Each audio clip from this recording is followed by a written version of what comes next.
DJ Sumit Satish Verma.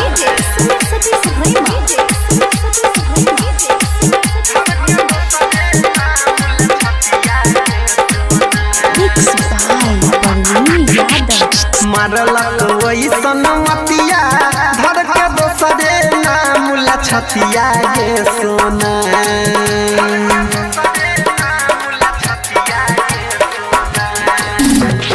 मारलक वैसन मतिया धर के दोसरे नाम लछतिया गे सोना। गे सोना दोसरे नाम लछतिया गे सोना। गे सोना कोनो जगनिया चलाई देलक हमारा परटोना।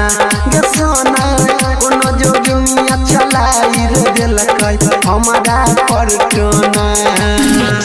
मारलक वही सनमतिया धर के दोसरे नाम लछतिया गे सोना। गे सोना दोसरे नाम लछतिया गे सोना।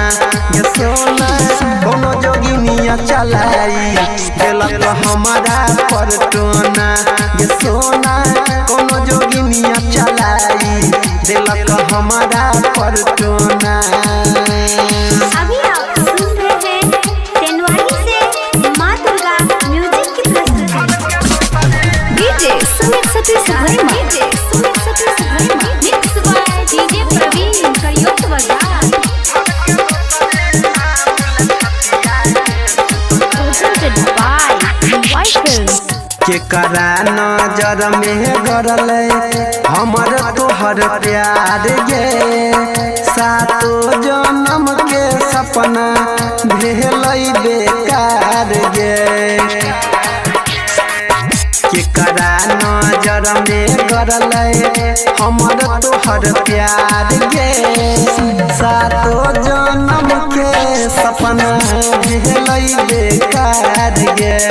जियबो चाहे मरबो तोरा रखने छियौ दिलवा के कोना। गे सोना रखने छियौ दिलवा के कोना।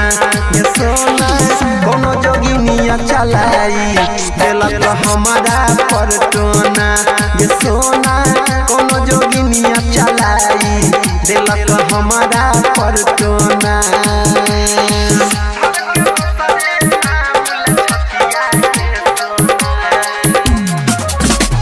DJ Sumit Satish Verma. Mix by Praveen Yadav. Presented by White Films।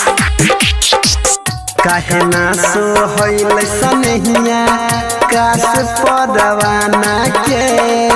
कि हम बिगड़ली चाहे कोई जमाना के। काहे ना सोहैल सनहिया काश परवाना के। कि हम बिगड़ली चाहे कोई जमाना के। कहो रूपलाल परवीन अनिल मिलतौ अगिलो जन्म में तोरोना। गे सोना मिलतौ अगिलो जन्म में तोरोना। गे सोना कोनो जोगिनिया चलाई देलक हमारा परटोना।